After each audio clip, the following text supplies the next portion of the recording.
Mirë më të dashur miq, le të bëhemi edhe ne pak moderne dhe të njësohemi, të familiarizohemi me këto që quhen podcast ose intervista, unë i them biseda të ngrohta me miq. Sot do të bisedojmë me dy miq shumë të afërt, me zonjën Rafaela Prifti, gazetare publiciste, e cila banon për shumë vitesh në New York, dhe me zotin Erion Halilaj, fotograf, kameraman, edhe shumë gjëra të tjera, se ne në emigracion i bëjmë gjithë gjërat. Mirë se keni ardhur, mirëmbrëma. Jemi pas shfaqjes Ne të bardhët Fjodor Dostojevskit. Ju jeni nga ata persona që e keni parë shfaqjen dhe ne do duam sigurisht që unë që prezantoj edhe stafin më të ngushtë të bisedojmë me disa përshtypje tuaja për shfaqjen në veçanti, por edhe për teatrin në përgjithësi dhe për artin dhe për nevojat që mund të ketë komuniteti në qytetin e New York. Mirëmbrëma Ela. Mirëmbrëma Bujar. Faleminderit për ftesën. Juve keni parë 2 herë shfaqjen? Po, natën e 3 dhe natën e 4. Por nuk arrita të parën fundjavën e parë se ishte festa e nënave, kërkova falje. Për natët ke netit, domethënë kanë shfaqjet, kanë fatin e tyre dhe m'ia vlen që të shikosh kur ke mundësi të shikosh. Për mua kishte e para ishte pjesa vetë, pse u zgjodha ajo. Domethënë ishte adaptimi i, siç e tham, veprës së Dostojevskit të shekullit të 19, më bëri përshtypje pse vinte kjo këtë herë në shekullin e 21, çfarë mund të kishte kjo për publikun sot. Edhe lexova pak përpara se të flas për shfaqjen dhe vura re se kishte pasur sukses të papritur, siç më vendos me klasikët. Vitin e kaluar kishte qenë vepra e 4 me shitur në romani, domethënë Ne të bardhë e Dostojevskit në Mbretërinë e Bashkuar. Dhe kjo kishte ndodhur sepse një nga faktorët ishte pak i mondan, domethënë ishte sepse ishte i shkurtër, 70 faqe. Pjesa tjetër në të vërtetë kishte të bënte shumë me ngjarjen vet. Pse është, domethënë çfarë është roman dashurie, dhe këtë e kishin marrë, mos të çuditemi, TikToku. Pjesa e TikTokut që merret me librin, kjo është pjesa e kurioziteteve që po flasim. Është shumë interesante. Që merret me librin dhe që quhet BookTok, TikTok, një BookTok. Edhe kishte edhe pjesa e Instagramit që merret me librin, edhe këto mësollon që quhet Bookstagram. Me fjalë të tjera, aty filloi dhe po lexonin me të madhe këta që janë ata që publikojnë në pjesën më të madhe të kohës produktet e bukurisë dhe dietat edhe këto, por kjo pjesa është ajo për librin. Dhe kishte pasur sepse një tërheqje të madhe edhe për faktin se nuk quhej vetëm që ishte një roman apo një vepër domethënë dashurie, por debati kishte shkaktuar dhe debati i madh thoshte po kjo mund të ishte fare mirë një vepër kushtuar shumë vetmisë, domethënë në thelb për temën e saj pavarësisht se ka një ngjarje dashurie dhe unë personalisht kështu e kam marrë. Unë kështu e kam përftuar që kur e kam lexuar dhe kështu kam mbetur në mendjen time gjithkohën dhe çuditërisht edhe kur e vinim në skenë që punonim shumë edhe me tekstin, kjo më vinte si këmban në vesh, më shumë se sa përpjekja për dashurinë më vinte vetmia. Ishte një këmban edhe mendoj që nga mesazhet që kam marrë pas shfaqjes, disa njerëz më kanë thënë, më kanë shkruar që po shifin veten në shumë herë aty brenda. Në atë tekst magjik. Nga ato falset në pikërisht nga ato që ka ajo janë transmetuar, pra se nuk është e lehtë të nxjerrësh, domethënë nga një roman të adaptosh në skenë, megjithatë ajo është adaptuar shumë përshtatur në skenë, në filma, por ta sjellësh këtu sot. Më fjalë të tjera në skenën e një skenë të New Yorkut, nga aktor shqiptar, nga një regjisor shqiptar, ishte para të shikojë si e kanë parë këta, si e kanë sjellë këta. Në çka do të thotë sot për publikun që e shikon. Edhe vërtet ka 2 protagonistë aty. Edhe ajo, po kryesore janë 2 aktorët që vizioni yt se si do realizohet kjo në atë skenën, mundësitë që ka skena dhe pastaj loja e tyre. Edhe të gjitha mendoj unë kanë ardhur bashkë, siç ndodh shpesh pra një ansambël edhe të gjitha elementet e rëndësishme të një dramatizimi, domethënë jam mbledhur aty për të mbajtur publikun, për të parë, për të ndjekur, edhe kur e ke lexuar ngjarjen, pret e kupton çfarë do të ndjesh, e kupton cilat janë ponet në për cilat kalon në skutat më të errta, edhe më të zeza, më të larta, oscilacionet që kanë personazhet me njëri tjetrin, edhe loja e tyre. Por besoj që kanë arritur ta japin këtë. do thuash ti, po çfarë do themi tjetër? E them sepse besoj që u ndje nga ata që rrinin në qetësi, e ndiqnin shfaqjen, ndiqnin çfarë bëjnë qetësi dhe mbasi shuheshin dritat, pritej një reagim emocional, domethënë, siç më ndjeva unë të paktën. Edhe kështu që jo nuk arrihet lehtë, ka vështirësitë e tija që ti e di më mirë, edhe unë besoj që ti mund na thuash pak se cilat e ndjeve ti që kishin ato që duhet i ka përktheje pa e marrë vesh publiku. Unë do të gjëja më përpara se temi këto edhe Erioni, i cili erdhi dhe fotografoi shfaqjen, që është shumë interesante ta shohim nga syri i njeriu i cili u gjend në një premierë dhe duhet të fotografonte. Duhet fotografonte dhe të ndiqte njerëz. Fotografonte dhe të ndiqte njerëz dhe unë arsye pse e thira është sepse ndonjëherë është si ajo që themi, këtë gjë e kanë pikturuar shumë njerëz, por më mirë nga të gjitha nuk e ka pikturuar Erioni. Më mirë nga të gjithë e ka kuptuar Erioni. Kam idenë që përmes syrit të tij doli ajo çka ai përftoi dhe unë jam shumë i kënaqur nga ato foto që Erioni ka bërë gjatë shfaqjes. Ne ty. Të drejtën vetmia që folën për vetminë është gjithmonë në këtë shfaqje u shoqën vetmia. Unë isha në një tjetër. Një takim i shkurtër, po me një ndjesi të përjetshme. Çfarë po unë është zogën ashtu. Besoj që është ndjeja të njerëzve të tjerë. Ka qenë presioni tem të aparatit, aparatit po gjithmonë jam gjendë më të mbrana të netë të para, bashkë me ai që ka realizuar me ju fantastike.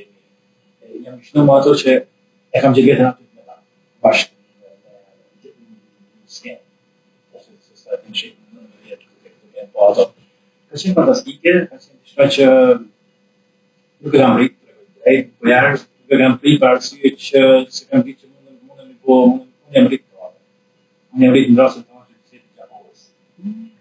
Kam qenë atje qysh fëmijë, qysh i vogël, kemi punu shumë aty, kemi shumë edhe me shokë tjerë. Po të thëmë të drejtën, kjo ka qenë ndësi, ka përshkuar më ndësi, i fut në botën e asoj teatrit që tregon për tashmin, për vetmin, edhe gjithashtu gjëja më interesante që më ka dhënë aty ka qenë kur se si unë mundu protagonistë të kohën në këtë gjitha të shqiptar të saj. Se do të shumë ashtu këto. Dhe edhe me taku me njerëz që ajo do të Ka burrë të sopla plot. Dashuria bën diçka. Dashuria bën diçka, po. Dashni vetën e kam gjetur vetën aty, e kam gjetur vetën shumë në arsye që jemi largu nga të pak e këtë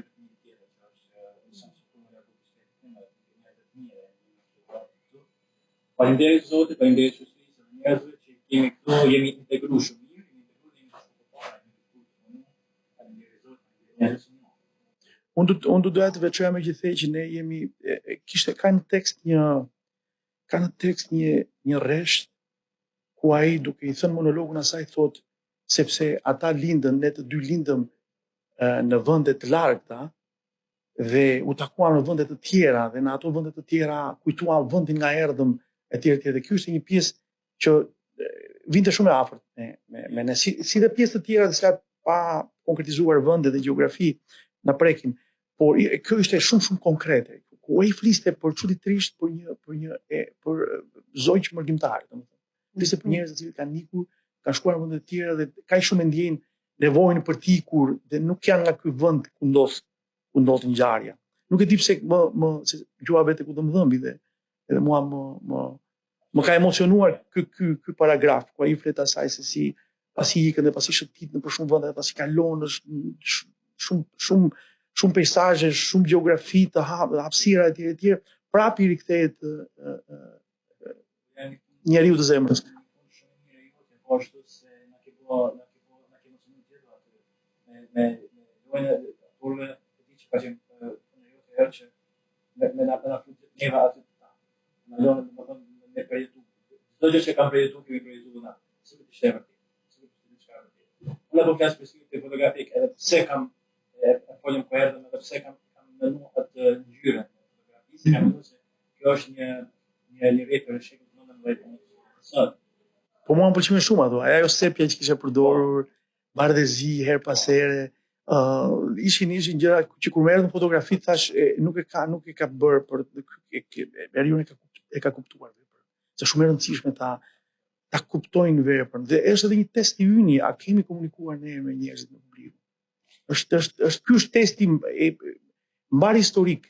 Edhe misioni i artit është që të komunikosh dhe të çosh atë çka ti mendon dhe krijon tek njerëzit. Nëse nuk ja ke arritur kësaj, nuk e ke bërë mirë punën, unë mendoj. Po, e vërtet, klasikët nuk kanë kohë, dhe kjo vepër, siç e tham përpara, më duket se thotë edhe përkthyer nga Aurel Plasari dhe është përkthyer edhe nga Ismail Spahiu, edhe ai thotë që kjo vepër thotë nuk mund të jetë, e ka përkthyer në 2007 një histori e gjatë, po thotë nuk mund të jetë anakronike. Edhe kjo që the ti, e kupton? Nuk ka aty anakronizëm, kjo nuk ndihet. Bukuria, siç ti e ke vënë më shumë në dukje, në dramatizimin ku përveç protagonistit që nuk ka emër, siç e kam thënë dhe tek shkrimi im, nuk ka emër as vendi, sepse në Po, e kanë hequr ato Shën Peterburgu, nuk është Shën Peterburgu, nuk është koha ajo kuptohet cila kohë është në libër nga që ajo i ka lexuar libra që i ka thënë ai. Po, Pushkini përmendet po, Walter Scott, Ivanov, edhe kështu që po kjo më duket mua lidhet me atë që tha Erioni, që e kupton, duke zbehur pjesët të thuash konkrete të faja, ajo nuk e humb. Mbetet më diakronike. Mbetet megjithatë, mund të ti kishte, ne mund të dinim më shumë për të. Por regjizori në këtë rast ka zgjedhur që të mos jenë. Unë doja mos të piketoja. Pikërisht. Edhe ato kanë mbetur, si të thuash, të hapura dhe mund të jesh si tash, mund të jesh ai çik i ulur në New York, mund të jetë diku, mund të jetë koha dje, mund të jetë një vit më parë, siç e tha Erioni, mund të kishte në çdo kohë. Prandaj kjo e ka lënë më vetësinë, e ka ruajtur origjinalitetin dhe nuk i ka hequr ngjyrat, megjithëse si thua. Është tekst Ella që ruan dhe ka finesën, dhe unë jam përpjekur në adaptim. Për shembull, vazhdimisht flitet në numrin shumës, në plural, dhe e ruan atë finesën e asaj epoke. Dhe unë doja edhe ta ruaja këtë gjë. Ndoshta edhe në etiketën do të thuash. Po etikën më mirë. Etikën e vitit asaj, po, të shumësit, domethënë, kur i thotë ju. Edhe ta se kohë bëjmë, atë kësaj kohës, ishte një shfaqje që u përshtatin gjithë kohë. Ishte një tekst që përshtatet edhe sot të çdo kush. Po kam përdorur në ngjyra të Serbias, aty kam përdorur shumë të u përshtaten në ngjyra të aktorëve, përshtaten në skenografi, në skenë e vrapullshme ka qenë edhe punuar nga Albulena Beqiri. Patjetër, just. Po. Gjakova on stage. Edhe ka qenë një super skenografi, një bukur. Pra ato unë shnova, desha gjithmonë me më shumë se sa një foto, më shumë se sa një weekend, më diçka më shumë më tregu njerëz se edhe për mes fotografisë një kupton teatrin e çfarë dush. Gjithmonë e përjeton. Doja të bëja një kornizë, një frame, madje ne morëm nga këtu një thash, e dua një kornizë të madhe kështu, sikur çdo gjë ndodhet brenda një pikture. Dhe ajo pikturë ka piktura të tjera, ka detaje të tjera brenda, nga që unë vetë merrem me pikturë, kam bërë 4 vjet lice për pikturë, jam gjithmonë indikuar edhe nga ngjyra, jam indikuar edhe nga si do jetë kjo gjë. Dhe kur futesh në një skenë dhe ti ecën në atë skenë bosh, por shumë përpara se të vinë aktorët, edhe ti thua çfarë mund të bëjmë këtu. Fillon dhe mat hapat, nga cepi deri te cepi janë 7 hapa, 7 gjysmë. Ti thua çfarë drejtë mund të bëjmë këtu në këtë skenë kaq të vogël. Megjithatë, kjo kohë kalon dhe ti përpiqesh të vend bosh, siç thotë Peter Brook, të hapësirë bosh, ta mbushësh me të tjera gjëra. Aktorët padyshim interpretimin e tyre ata janë plocuesit më të mëdhenj, po ata duhet mbështeten në një, nuk duhet mbështeten vetëm në muret të zi. Është e mira që ata të kenë pika referimi në. Prandaj u munduam në Albulenën që disa personazhe që vizatojnë nga goja e aktorëve të ishin pak të hedhura edhe si akuarele në ato paravanët. E lëvizshëm që her pas here në bazë të atyre çka thon gjithmonë brenda mundësive. Ju ndoshta mund pyesni dikush, po ta vije pas 2 vjetësh, do ta vije po kështu, nuk e di, varet.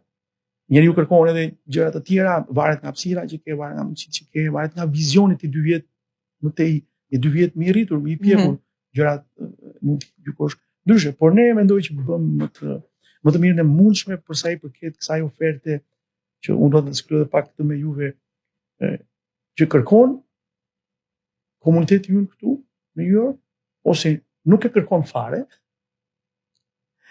ose nuk i intereson fare një ofertë artistike, migracioni është kaq i shpejtë si trenat, që nuk ka stacione, nuk ndalojnë, ne jemi stacion ku njerëzit duhet ndalojnë.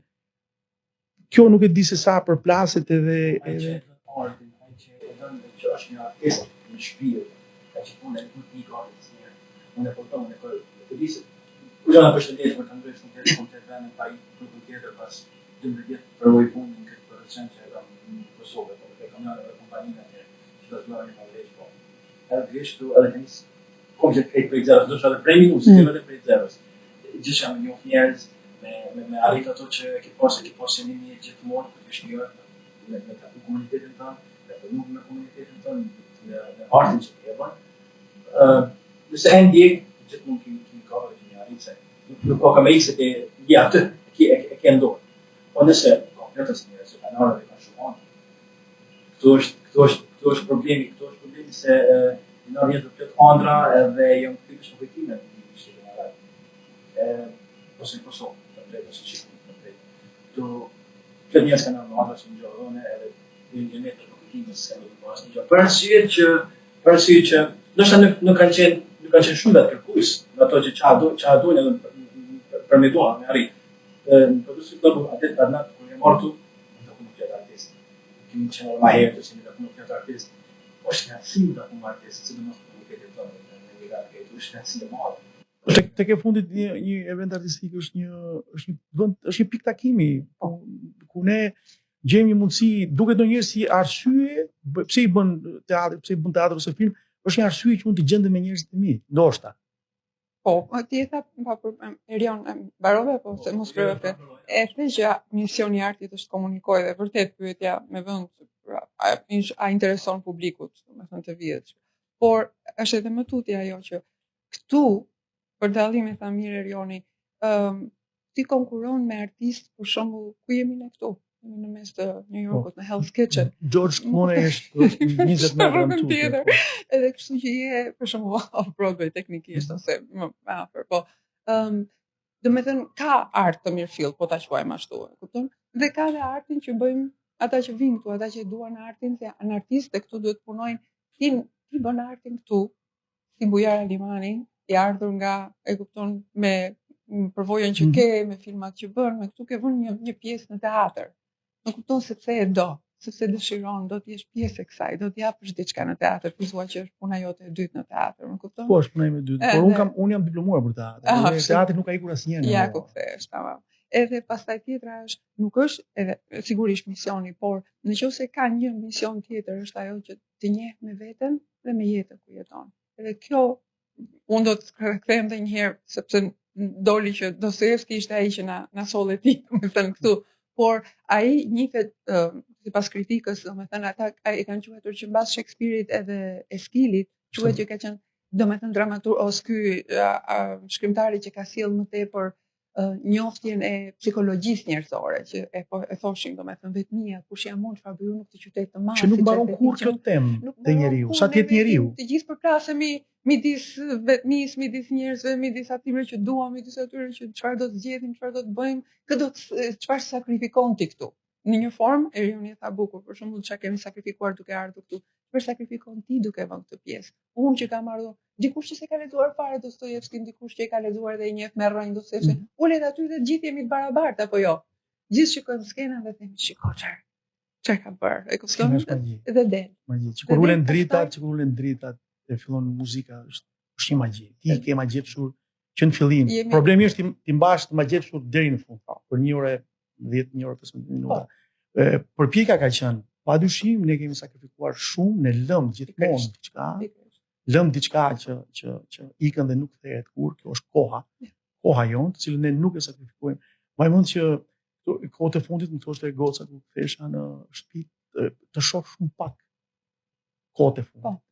Unë kthesha nga puna shumë vonë, ajo ikte në mëngjes në punë, unë pastaj bëj edhe prova ditët e pushimit, edhe kështu që ishte një sakrificë shumë e madhe, por nuk bëhet ndryshe. Dhe unë i kthem dhe i them, duhet marrë shembull nga që ne nuk takohemi. Se si babai yt decar, shokët e tij, miqtë e tij, së bashku përpiqen për të fituar kohën.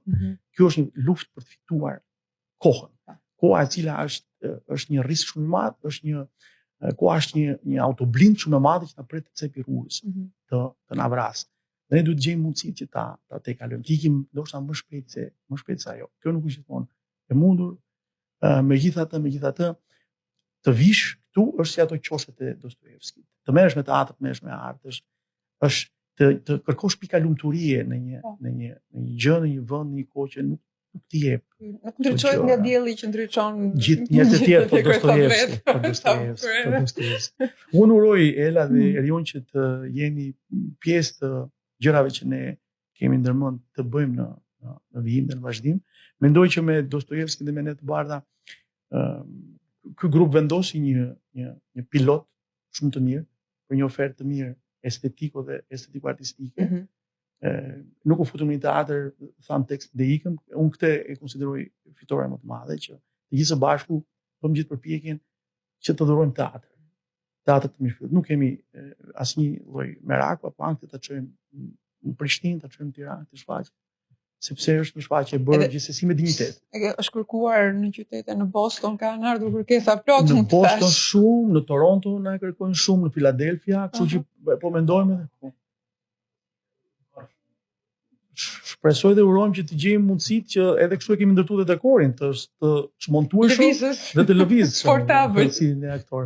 Unë ju falenderoj shumë që ishit me mua në këtë bisedë ngrohtë, në këtë podcast. Edhe nuk e dija ishte ftesë ajo që the, po unë do flas edhe në emër të Erionit, do të jap drejtën vetes që neve jemi tifoz, domethënë në çdo çfarëdo lloj. Jeni dy fansat e parë të mirë. Se përdor atë fjalë, jeni në produksion gjithmonë këta janë free të vinë sa herë të duan, sepse janë të parët.